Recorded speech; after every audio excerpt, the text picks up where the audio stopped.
नमस्कार। कल आपको मैंने महादेवी वर्मा का जीवन परिचय पढ़ाया था। आज मैं आपको उनके द्वारा रचित हिमालय से नामक पाठ का अर्थ बताऊंगी। तो सबसे पहले हमें संदर्भ लिखना होगा इस पाठ का।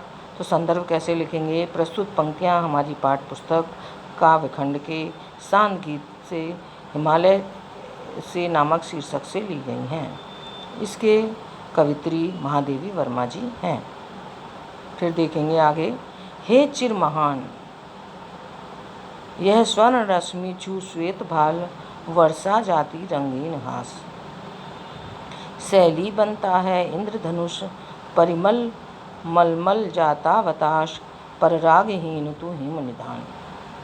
इसके प्रसंग में लिखेंगे कि इन पंक्तियों में कवित्री ने हिमालय की सुंदरता का वर्णन किया है। तो क्या कह रही हैं पार्वती जी? हे चिर महान, हे हिमालय तू हमेशा महान है। यह स्वर्ण रश्मि तू श्वेतभाल, तेरे बर्फ से ढके हुए श्वेत मस्तक को सूर्य की किनैली किरणें छूकर प्रसन्न होती हैं। बरसा जाती है रंगीन घास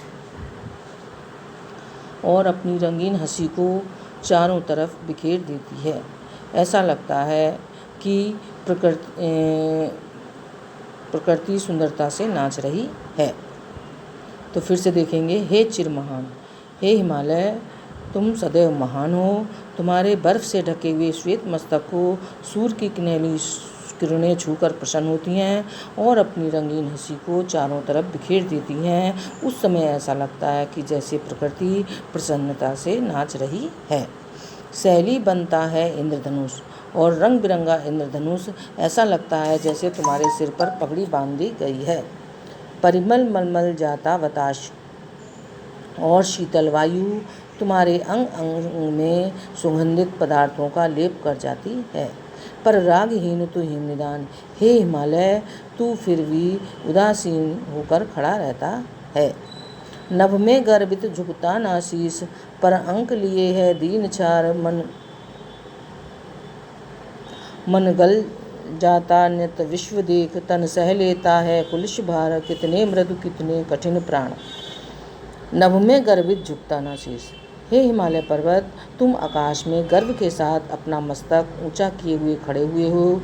झुकता ना शीस, तुम्हारा सिर किसी के आगे झुकता नहीं है। पर अंक लिए हो दीनशील, पर तुम इतने कोमल भी हो कि दीनहीन मिट्टी को अपनी गोद में समाये हुए हो। मन गल जाता नत विश्व देख, जब तुम संसार को अपने सामने झुका हुआ देखते हो तो तुम्हारा मन हृदय पिघल जाता है। तन सह लेता है कुलिश भार, और तुम्हारा शरीर कठिन से कठिन भार को भी सह लेता है। कितने मृदु कितने कठिन प्राण, हे हिमालय आप अंदर से कितने कोमल हो और बाहर से कठिन भार को, कठिन से कठिन समस्या को सहन करने की भी शक्ति अपने अंदर रखते हो।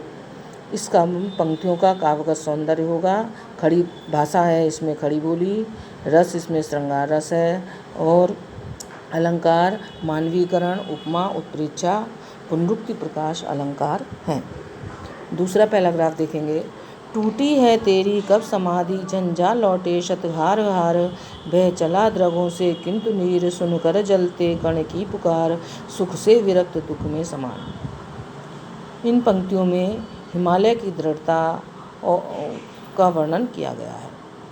क्या कह रही हैं? टूटी है तेरी कब समाधि, हे हिमालय महान तपस्वी की भांति तेरी समाधि कभी टूटती नहीं है। जिस प्रकार महान तपस्वी के सामने कितनी भी समस्याएं आ जाएं, उसकी समाधि दृढ़ रहती है और वे अपनी समाधि तोड़ता नहीं है, उसी प्रकार तेरी भी समाधि नहीं टूटती है। चाहे आंधी और तूफानों के कितने भी झटके लगें, लेकिन वो तुमसे टकराते हैं और हार मानकर लौटकर चले जाते हैं। बह चला द्रवों से किंतु नीर, एक तरफ तो आप इतने कठोर हो कि आंधी और तूफानों के झटकों को सह लेते हो, और दूसरी तरफ आप धूप से जलते हुए कणों की जब पुकार को सुनते हो तो तुम्हारे नेत्रों से आंसुओं की धारा बह चलती है। सुख से विरक्त दुख में समान, आप सुख के बैरागी हो, अर्थात सुख और दुख में समान रहने वाले हो। मेरे जीवन का आज मुख तेरी छाया से हो मिलाप, तन तेरी साधकता छूले, मन ले करुणा की था नाप, उर्मे पावस द्रग में बहान बिहान। इन पंक्तियों में कवि ने अपनी भावात्मक अनुभूति का वर्णन किया है।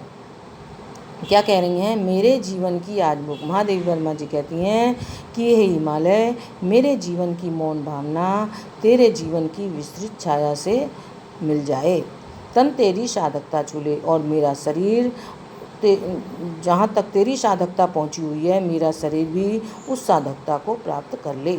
मन ले करुणा की त्राण आप, और जितनी तुम्हारे शरीर में, तुम्हारे अंदर करुणा भरी हुई है, उतनी ही मेरे मन में करुणा भर जाए। उर्मे पावस द्रंग में बहान, क्योंकि मेरे हृदय में वर्षा का निवास है और नेत्रों में प्रातःकालीन सौंदर्य विद्यमान है। अर्थात इसके माध्यम से कवित्री ये कहना चाहती है कि जिस प्रकार हिमालय पर्वत सैकड़ों परेशानियों में, आंधी, तूफान, वर्षा, धूप, शीत सब में स्थिर होकर खड़ा रहता है, उसी प्रकार मेरे सामने भी जितनी भी समस्याएं आएँ, लेकिन मैं अपने आदर्शों से कभी भी विचलित ना हूँ। कवित्री का कहने का तात्पर्य यह है कि कितनी भी आंधी तूफान आ जाएं, कितनी भी समस्याएं आ जाएं, कितनी भी मुसीबतें आ जाएं, लेकिन मैं अपने आदर्शों से, अपने कर्तव्यों से विचलित नहीं हूँ। इन पंक्तियों का काव्यगत सौंदर्य है, भाषा वही है खड़ी बोली, रस इसमें शांत रस है, और रूपक अतिशयोक्ति अलंकार हैं। और आप इसको पढ़ेंगे, अपनी नोटबुक पर इसका अर्थ लिखेंगे। धन्यवाद।